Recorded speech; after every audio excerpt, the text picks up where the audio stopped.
The contract Vexillara watched the swirling nebula through the viewport of her private quarters aboard the Shadow Whisper.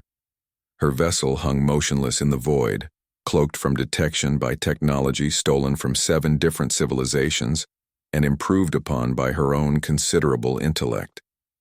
The Cygnus trading station rotated slowly beneath her, its gleaming spires and docking platforms forming a metallic forest against the backdrop of space. 3 of her 4 arms gracefully manipulated the holographic display floating before her, while the 4th held a glass of rarefied gas from her homeworld, a luxury that cost more per milliliter than most beings earned in a standard cycle. Success had its privileges, and Vexillara had been successful for longer than most species lived. The contract details pulsed in front of her, the payment figure causing even her compound eyes to widen slightly. 5 million universal credits, half paid up front, half upon completion. Such an amount meant either the client was desperate or the target was nearly impossible to eliminate. Perhaps both. "Display target file," she commanded, her voice a melodic whisper that her ship's AI instantly recognized. The hologram shifted, revealing the image of a human female with dark skin and close-cropped hair. Ambassador Elena Reyes, Earth's newly appointed representative to the Galactic Conclave. "A human," Vexillara murmured, mandibles clicking thoughtfully. Interesting. Humans were relative newcomers to interstellar politics. They had achieved faster-than-light travel barely 70 years ago, and had spent most of that time confined to their local star cluster, rebuilding after what they called the Resource Wars. Their recent application to join the Conclave had surprised many of the established powers. Some welcomed them, others viewed them with suspicion, and at least one entity wanted their ambassador dead before the vote on Earth's membership. Vexillara had never killed a human before. Few had. Their homeworld was classified as a death world, Category 11 on the Universal Habitability Scale, though many believed this to be propaganda or exaggeration. How dangerous could a species be when they looked so fragile? She tapped, a command into the holographic interface. "Compile all available data on human physiology, psychology, and combat capabilities." "Limited data available," her ship's AI responded. "Would you like to access restricted military intelligence reports from the Silene Confluence archives?" Vexillara hesitated. Accessing those archives would alert certain parties to her interest in humans, but this contract required perfect execution. "Proceed. Route through the usual anonymizing protocols." As the data compiled, she sent encrypted messages to 3 beings across the galaxy, the only ones she trusted for an operation of this magnitude. Kravnar answered first, his scaled face appearing in a separate hologram. "The pay must be exceptional for you to call me out of retirement, old friend." "Exceptional enough to buy that private moon you've always wanted," Vexillara replied. "I need your skills with toxins." "Target?" "Human." Kravnar's reptilian eyes narrowed. "I'll need to synthesize something new. Their metabolism is unusual. You have 5 days. We rendezvous at coordinates I'll send separately." Next came Tizelle, her 6-legged form nearly invisible against the darkness of her dwelling. Only her luminescent eyes revealed her position. "A new hunt, sister in shadows?" Tizelle asked, her voice barely audible even through the ship's enhanced audio system. "The most challenging yet. I need your stealth expertise against a species with heightened senses. Humans," Tizelle stated rather than asked. "I've studied their sensory capabilities. Fascinating. They can detect changes in air pressure from movement, hear frequencies most species cannot, and their visual pattern recognition is exceptional." "Can you bypass their defenses?" Tizelle's eyes pulsed with confidence. "No being can detect what I do not wish them to see." Last to respond was Morlack, his massive silhouette blocking most of the holographic projection field. The 4-meter-tall warrior species was nearly extinct, hunted to the edge of oblivion centuries ago for their physical prowess and tactical intelligence. "I was wondering when you would call, Vexillara," his deep voice rumbled. "A worthy challenge, at last." "A human diplomat at the Conclave Summit on Nexus Prime." Morlack was silent for a moment. Humans are designated Death World inhabitants for a reason. My people fought them once, long ago. We did not fare well. This gave Vexillara pause. Morlach's species was legendary for their combat abilities. Explain. They appear weak, but they can withstand physical trauma that would kill most beings. They heal quickly, and they fight with a ferocity that defies rational calculation. Morlach's massive head tilted. Are you certain this contract is wise? When has wisdom ever guided our profession? I'll send coordinates. Be ready in 5 days. After the communications ended, Vexillara studied the compiled data on humans. Most was predictable. Oxygen, breathers, carbon-based bilateral symmetry. But certain details stood out. Their homeworld's higher gravity gave them natural strength beyond their size. Their endocrine system could flood their bodies with performance-enhancing chemicals in response to threats, and their psychological profile was particularly fascinating. Humans could bond deeply with members of other species, showing remarkable empathy and cross-species understanding. Yet they could also designate others as enemies with absolute moral conviction, fighting with a determination that bordered on madness. By the standards of most spacefaring civilizations, the embassy on Nexus Prime would be heavily guarded, of course. Standard conclave security protocols plus whatever measures Earth had implemented, but no security was perfect. Vexillara had infiltrated more heavily protected locations in her 3-century career.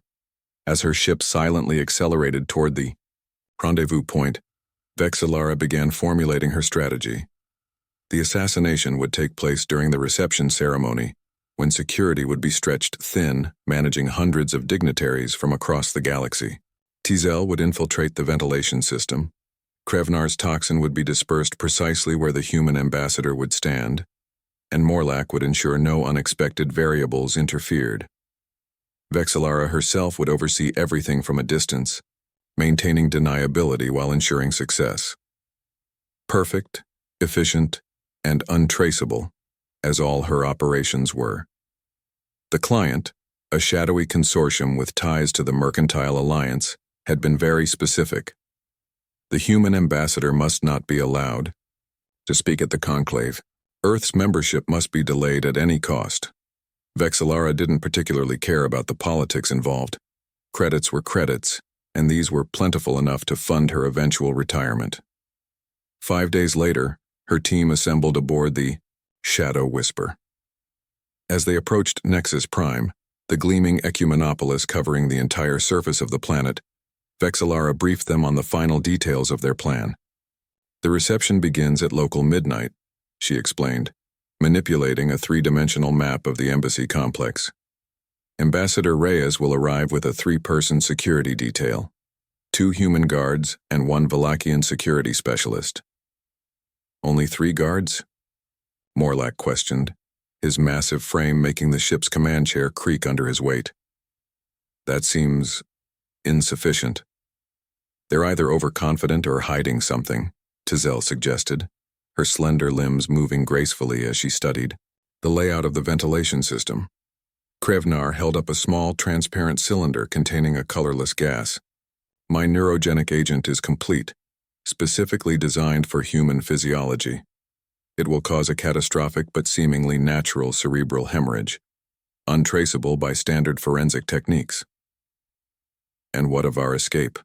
Tizel asked. Vexillara indicated a maintenance tunnel on the holographic display. This service corridor connects to an automated waste disposal system. It will carry us to the industrial sector, where our extraction vessel awaits. The team spent the next several hours refining their approach, studying the security systems and preparing their equipment. As they worked, Vexillara noticed Morlach's unusual quietness. "You're concerned," she stated, moving to stand beside him at the viewport as he gazed down at Nexus Prime. "I've survived this long by recognizing when a target carries unacceptable risk," the massive warrior replied. "Humans are unpredictable. All species are predictable when you understand their motivations," Vexillara countered. "Humans value their diplomatic standing. They will follow protocols. Their security will be conventional." Morlach turned his 4 eyes toward her. I once watched a human soldier with severed limbs continue fighting until his heart stopped beating. Their diplomatic processes may be conventional, but their responses to threats are not.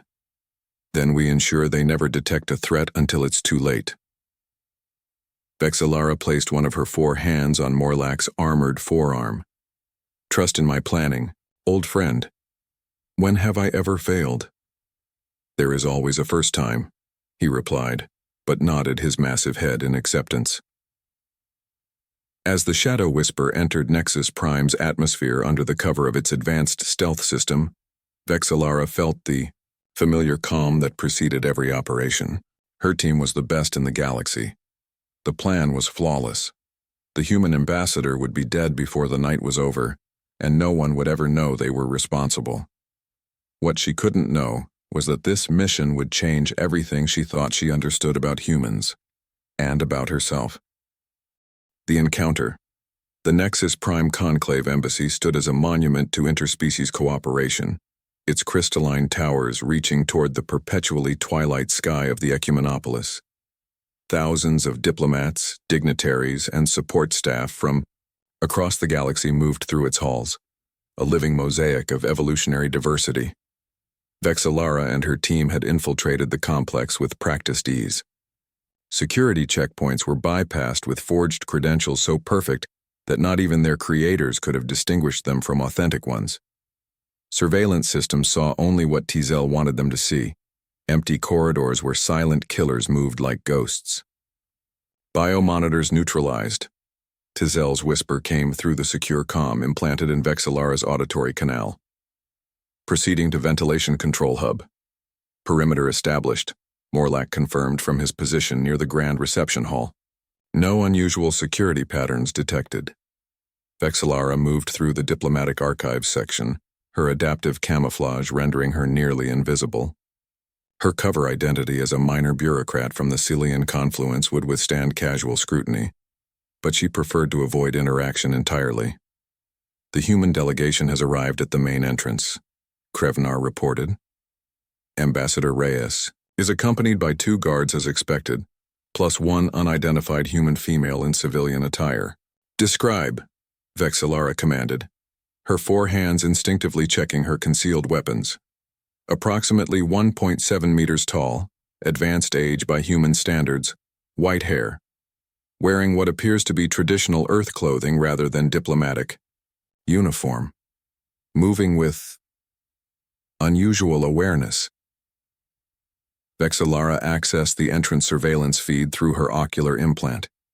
The unidentified human appeared unremarkable, an elderly female who walked with the aid of a simple cane.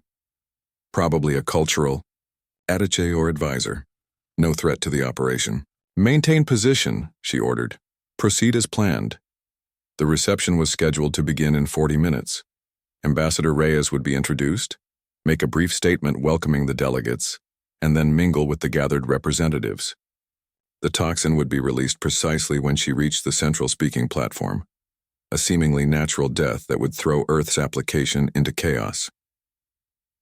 Vexillara made her way toward the observation gallery overlooking the reception hall. From there, she could monitor the entire operation while maintaining plausible deniability. If anything went wrong, though nothing would, she could extract herself without compromising the mission. Tizel, status? She subvocalized. The silence that followed was unexpected. Tizel's communications were never delayed. Tizel, report, Vexillara repeated, a flicker of concern disturbing her professional calm. Something's wrong, came the reply. Tizel's normally controlled voice carrying an unfamiliar edge. The ventilation system, it's not matching the schematics. And there's something else. I'm detecting movement. Security drones? No, organic, small, numerous. I can't. The communication abruptly cut off. Vexillara froze, her mind rapidly calculating possibilities. Tizel was the most accomplished infiltrator in the known galaxy. Nothing should have been able to detect her, let alone interfere with her progress.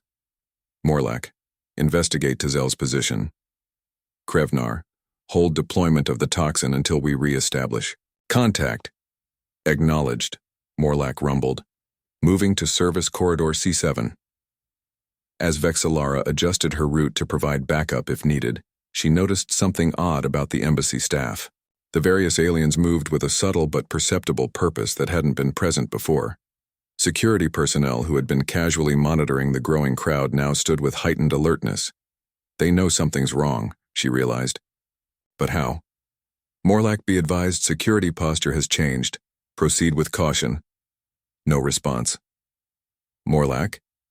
Vexillara tried again, a rare sensation of apprehension touching her consciousness. Krevnar, can you confirm Morlack's position? Negative, came Krevnar's tense reply, and I'm detecting unusual activity near my position. Multiple organics converging, not standard security patterns. This was unprecedented. In 3 centuries of operations, Vexillara had never lost contact with 2 team members in such rapid succession. The mission was unraveling, but she didn't understand how or why. She needed to adapt quickly. Krevnar, abort toxin deployment. Switch to evacuation protocol Sigma 9. I'll extract Tezel and Morlack. Understood. Moving to extraction point. Vexillara altered her course, heading toward Tezel's last known position in the ventilation control hub. Her adaptive camouflage shifted to match her surroundings as she moved silently through the less trafficked corridors of the embassy. She was nearly there when the lights throughout the complex flashed once, twice, then dimmed to an amber glow. Emergency protocols. The embassy was going into lockdown. Attention all diplomatic personnel, came an automated announcement in standard Galactic. Please proceed to designated security areas. This is not a drill. Repeat, this is not a drill. Impossible. They couldn't have been detected so quickly. Even if Tezel and Morlack had been compromised, there wouldn't be enough evidence to trigger a full embassy lockdown. Unless they were expected. The realization hit Vexillara with physical force. Someone had known they were coming. The entire operation was compromised before it began. She needed to reach the extraction point immediately. The mission was secondary now. Survival was the priority. As she changed direction toward the waste disposal system that would lead to their escape vessel, she caught a glimpse of movement at the corridor intersection ahead. A human. The elderly female with the white hair and cane. Vexillara froze, relying on her camouflage to conceal her position. The human shouldn't be able to see her. No species could detect the light-bending technology she employed. Yet the elderly human looked directly at her, eyes focusing with impossible precision on Vexillara's location. I wouldn't bother with the camouflage, the human said in perfect, standard Galactic, her voice carrying easily down the corridor. We've been tracking your thermal signature and micro-movements since you entered the embassy. Vexillara remained motionless, calculating her options. The human appeared unarmed except for the simple wooden cane. Even with the higher gravity adaptations of Earthborn humans, an elderly female would be no match for Vexillara's four-armed combat capabilities. Your associates are already in custody, the human continued, tapping her cane once on the polished floor. The Silthine Shadow Walker, the Drevkar Toxin Specialist, and the Morlackian Warrior, quite the team you assembled. Vexillara had never revealed her team's species identifications in any communication.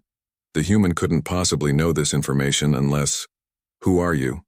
Vexillara asked, maintaining her position but allowing her camouflage to deactivate. There was no point in pretending now.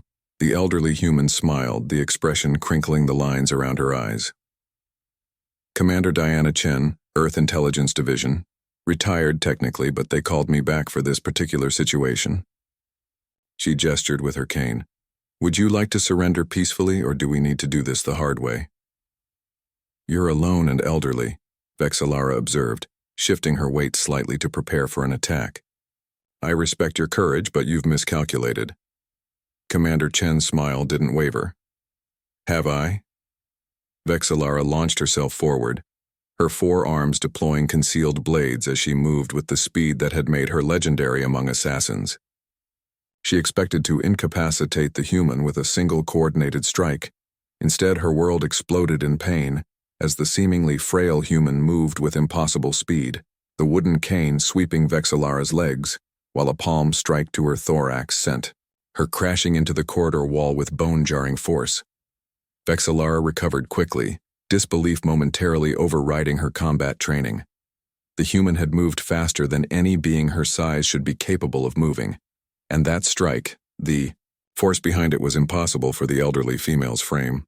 Augmented, Vexilara realized aloud, reassessing her opponent. No, Chen replied, settling back into a relaxed stance. Just human, and very, very experienced. This time, Vexilara attacked more cautiously, using 2 arms to feint, while the others targeted the human's vulnerable points. Chen evaded with fluid economy of motion, her cane suddenly revealing itself as a weapon of surprising versatility. Each of Vexilara's strikes was blocked, redirected, or avoided entirely. Then the counterattack came. A series of strikes so precisely targeted to Celian nerve clusters that Vexilara's arms went numb one after another. A sweep of the cane behind her knees, and she found herself on the ground, looking up at the calm face of the elderly human. How? Vexilara managed to ask, genuine confusion overriding her professional detachment. You couldn't possibly know Celian physiology so well.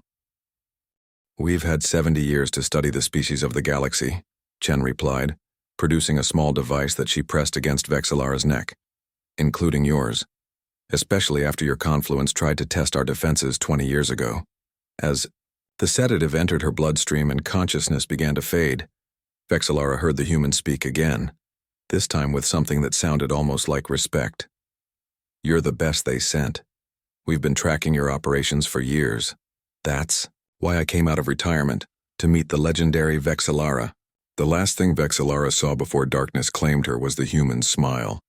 Not triumphant or cruel, but curious and somehow appreciative. The Alliance Vexilara woke to the unfamiliar sensation of complete vulnerability. Her equipment was gone, including the neural implants that had been integrated into her nervous system for centuries. The absence left her feeling hollow, diminished. She was in a room with smooth white walls, no visible door. A single recessed light panel in the ceiling. The gravity was slightly higher than standard, calibrated to Earth normal, she realized. A deliberate choice to give her human captors a subtle advantage. You're awake. Good. The voice came from everywhere and nowhere, then a portion of the wall shimmered and became transparent. Beyond it stood Ambassador Elena Reyes, the target she had failed to eliminate, alongside the elderly Commander Chen. I trust you're comfortable, Reyes said, her tone neither hostile nor particularly friendly. Your physiological needs have been accommodated according to Celian medical standards. Vexilara didn't respond immediately, taking time to assess her situation. She wasn't bound, which was curious. The room appeared to have no exits, suggesting it was either a holographic projection or employed phase shift technology far beyond what should be available to a species as new to interstellar travel as humans. Where are my associates? She finally asked. Safe, Commander Chen answered, though the Morlachian gave us some trouble. Impressive species. What do you want from me? Vexilara rose to her full height, ignoring the slight discomfort from the higher gravity. If you intend to execute me, I would prefer to dispense with these pleasantries. Ambassador Reyes smiled, slightly. If we wanted you dead, Commander Chen would have handled that in the corridor. We have questions, and possibly an offer. This was unexpected. Assassination attempts against high-level diplomats typically resulted in immediate execution or permanent imprisonment, not conversations, and certainly not offers. The Mercantile Alliance contracted you, Reyes continued, making it a statement rather than a question. They're concerned that Earth's membership in the Conclave will disrupt certain advantageous trade arrangements they've maintained for centuries. Vexilara remained silent. Client confidentiality was absolute in her profession, even when the mission failed. We don't need you to confirm it, Chen said, seeming to read her thoughts. We intercepted the communication and payment records. What we want to know is whether you were aware of the broader implications. I don't involve myself in politics, Vexillara replied coldly. Credits are credits. Even when those credits fund genocide? Reyes asked, her expression hardening. A holographic display activated in the center of the room, showing a star system Vexillara didn't recognize. 10 planets circled a yellow-white star. The Tashin system, Reyes explained. Population, approximately 11 billion sentients across, 3 habitable worlds. Primarily Vex, Gorlan, and Iris species. The hologram zoomed in on the second planet, showing massive industrial complexes covering much of the surface. The Mercantile Alliance has been exploiting this system for centuries, Chen continued. They extract resources, use the population as cheap labor, and maintain control through artificial resource scarcity and controlled famines. This is not my concern, Vexillara stated flatly, though something uncomfortable stirred within her. Reyes stepped closer to the transparent barrier. It became your concern when you accepted their contract. The Tashin situation is precisely why Earth is applying for Conclave membership. We've negotiated direct trade agreements with the Tashin government that would bypass the Mercantile Alliance entirely. Your death, Chen added, would have delayed these agreements long enough for the Alliance to implement their final resource extraction protocol. The hologram changed, showing simulations of massive orbital platforms firing into the planet's surfaces. The complete stripping of all valuable resources regardless of the cost in lives. Vexillara felt a sensation she hadn't experienced in centuries. Moral discomfort. She had always been selective about her contracts, avoiding those that targeted innocents or would result in large-scale civilian casualties.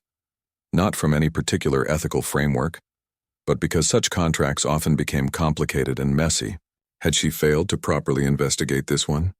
Or had the Mercantile Alliance hidden their true intentions? Why show me this? She finally asked. Why not simply execute me and proceed with your plans? Because we need you, Reyes said simply. Chen elaborated. The Mercantile Alliance won't stop with one assassination attempt. They'll keep trying, likely with multiple teams. Our security can handle most threats, but your reputation is well earned, Vexillara. You came closer than anyone else would have. You want me to protect you?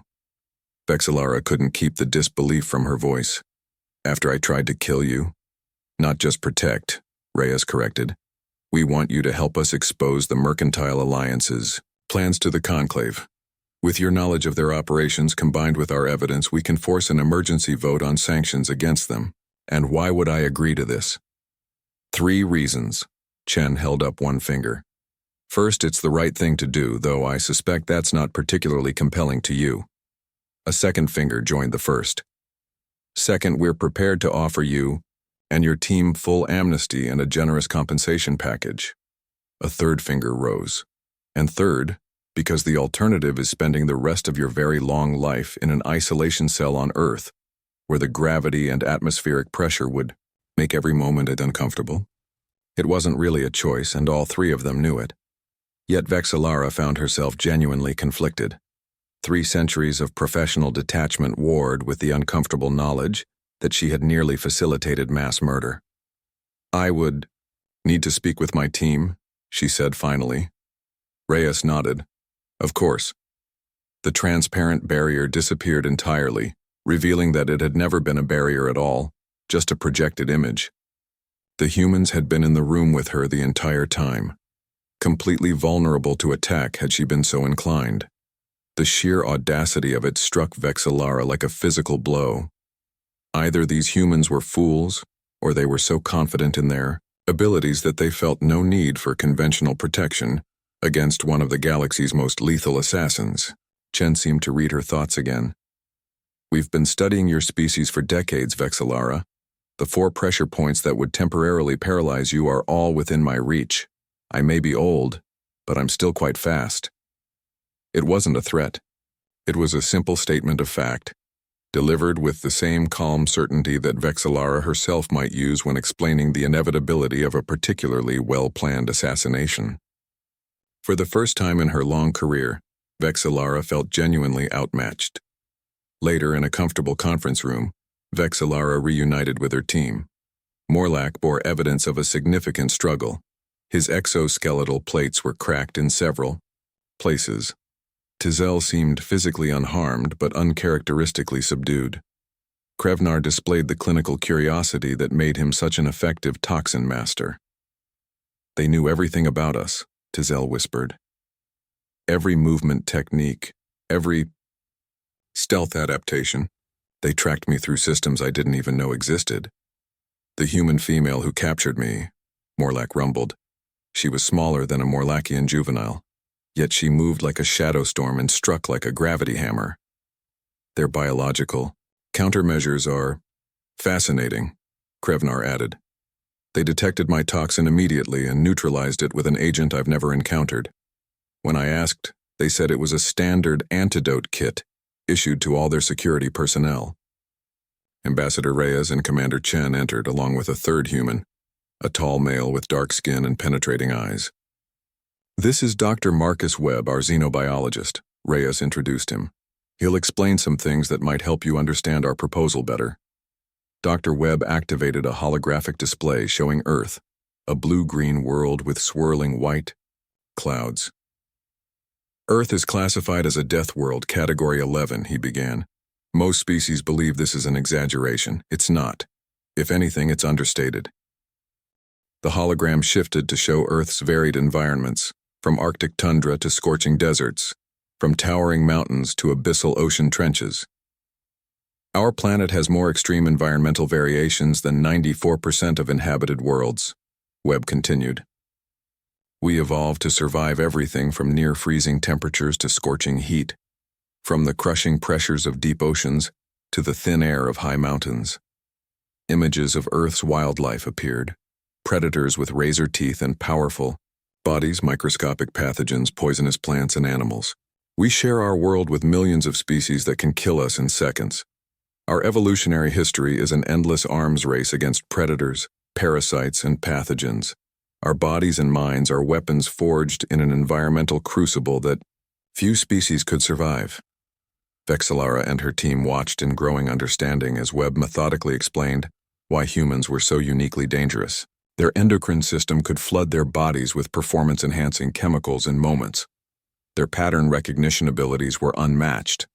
Their psychological resilience, the ability to endure pain, stress, and fear, exceeded all known sentient species. "We don't want to fight you," Reyes said when Webb finished. "We want to work with you. Your skills, combined with our knowledge, could save billions of lives and establish a precedent for intervention against exploitation throughout the galaxy." "And if we refuse?" Tizel asked softly. "Then you'll be detained until after the conclave vote," Chen answered honestly. "We're not monsters. Once the immediate threat has passed, you'd face standard conclave justice for attempted assassination." Vexillara looked at her team, these beings who had trusted her judgment for decades. She saw the same realization in their eyes that she had reached herself. They had underestimated humans so completely that it bordered on professional negligence. "I need to confer with my associates privately," she said. The humans nodded and left the room without protest. "They could still be monitoring us," Tizel pointed out once they were alone. "Undoubtedly," Vexillara agreed, "but I believe their offer is genuine." "As do I," Morlack said, surprising them all. The warrior rarely expressed opinions on anything beyond tactical considerations. "They fight with honor. When the female bested me, she could have killed me easily. Instead, she rendered me unconscious with precise strikes that caused minimal damage.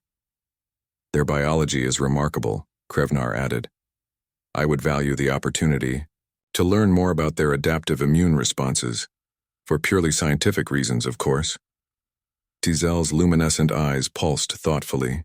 They detected me using technologies I've never encountered. Not even the Confederation's most advanced security systems can track my movements. Vexillara considered everything she had learned about humans in the past day. Their resilience, their adaptability, their surprising capacity for both violence and mercy. Most of all, she considered the implications of making them enemies versus allies. We accept their offer, she decided finally, on one condition.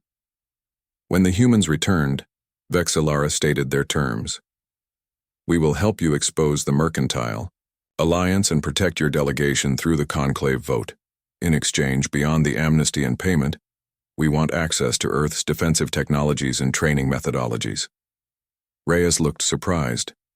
You want to learn from us? In 3 centuries, Vexillara replied, I have never encountered a species that detected and neutralized my team so effectively. I prefer to learn from such experiences rather than repeat them. The humans exchanged glances, then Chen smiled. That same curious, appreciative smile she had shown before sedating Vexillara. I think we can arrange that, the elderly commander said. Though I should warn you, our training regimens are designed for humans. They might be challenging for other species. We'll adapt, Morlack rumbled, a new respect evident in his tone. The following days were a blur of activity. Vexillara and her team worked with Earth security personnel to identify vulnerabilities in the embassy's defenses, while also providing crucial intelligence on the Mercantile Alliance's operations throughout the sector. Ambassador Reyes presented their combined evidence to the Conclave Executive Committee, triggering an emergency session that exposed the Alliance's exploitation of the Tashin system and their plans for its final extraction. The vote on sanctions was unanimous. The vote to admit Earth as a full member of the Conclave passed by an overwhelming majority. Through it all, Vexillara observed the humans with growing fascination. They worked tirelessly, adapted to new information with remarkable speed, and showed a creative approach to problem-solving that often surprised even her experienced team. Most surprising was their capacity for forgiveness. Despite the assassination attempt, they treated Vexillara and her associates as valued allies rather than reluctant assets. When Mercantile Alliance operatives made another attempt on Reyes's life during the final vote, it was Vexillara who detected the threat, and Tizel, who neutralized it, earning them the reluctant respect of the Conclave Security Council. After the Conclave session concluded, Vexillara found herself standing on an observation deck overlooking the sprawling cityscape of Nexus Prime. Commander Chen joined her, moving with the quiet grace that belied her advanced age. Your contract with us is officially complete, Chen said, handing Vexillara a secure data crystal. Your payment as agreed plus access credentials for Earth's defensive training protocols. Vexillara accepted the crystal, turning it in her 4 hands thoughtfully. You realize that by sharing these with me, you risk them spreading to potential adversaries. Chen smiled. The technologies and techniques are only part of what makes humans effective. Without our evolutionary background and instincts, they're just tools and procedures. Still, Vexillara pressed, it seems unwise. Perhaps. Or perhaps we're playing a longer game. Chen turned to look out at the city. Earth has many potential enemies in the galaxy. Having the legendary Vexillara and her team understand firsthand what humans are capable of, that's an investment in our reputation. Vexillara chittered softly, the Cillian equivalent of appreciative laughter. Ensure potential adversaries spread the word. Don't provoke the Deathworlders. Exactly. Chen's eyes crinkled at the corners. Fear is a deterrent, but respect is more valuable in the long term. They stood in comfortable silence for a moment. Then Vexillara asked the question that had bothered her since her capture. How did you defeat me so easily? Even understanding human capabilities, your age should have been a disadvantage. Ah. Chen nodded as if she'd been expecting this. On Earth we have a saying. It's not the size of the dog in the fight, but the size of the fight in the dog. I've been training in combat since I was 6 years old. That's over 70 Earth. Years of experience. Age has slowed my body, yes, but it's sharpened my mind. I don't waste movement. I don't hesitate. Every action is precise. You saw my attack pattern before I fully committed to it, Vexillara realized. Pattern recognition. Humans excel at it. Necessary when you evolve on a planet where missing a camouflaged predator means death. Chen tapped her cane on the floor thoughtfully. You're exceptionally skilled, Vexillara. Against almost any other species, you would have succeeded. That's why we needed to recruit you rather than simply eliminate you. The implied threat was delivered so casually that Vexillara almost missed it. Almost. What will you do now? Chen asked after another moment of silence. Vexillara considered the question. For 3 centuries, she had defined herself through her profession, the precise methodical elimination of targets for payment. Now that definition seemed insufficient. I believe I will explore other applications of my team's particular skill set, she said finally. The galaxy has no shortage of injustices similar to what we uncovered in the Tashan system. Chen raised an eyebrow. From assassin to vigilante? That's quite a career change. I prefer to think of it as an evolution, Vexillara replied. Humans have shown me that adaptability is essential for survival, and after 3 centuries, mere survival has become boring. Well, Chen said, extending her hand in the human gesture of agreement, if you ever need assistance in this new venture, Earth has resources that might be useful to someone with your unique qualifications. Vexillara accepted the handshake, still marveling at the strength in the elderly human's grip. You're recruiting me as an asset. Let's call it fostering a mutually beneficial relationship, Chen corrected with that now familiar smile. After all, Deathworlders need reliable friends out here in the dark. 6 months later, a mercantile alliance mining operation on the outer edges of the Tashan system mysteriously malfunctioned. Essential equipment failed, security systems went offline, and highly classified documents regarding illegal operations throughout the sector found their way to both conclave authorities and independent journalism networks. No evidence of external interference was ever found, though witnesses reported seeing a shadow that moved against the light and a tall warrior whose very presence seemed to distort gravity. Rumors circulated of an invisible ship that could appear and disappear without triggering any known detection systems. When the report reached Commander Chen on Earth, she simply smiled and filed it away. Sometimes the most effective diplomacy happened in the shadows, and throughout the galaxy, a new whispered warning spread among those who trafficked in death. Beware the Deathworlders and those who serve them, for even veteran assassins run when humans take an interest in their activities. The end.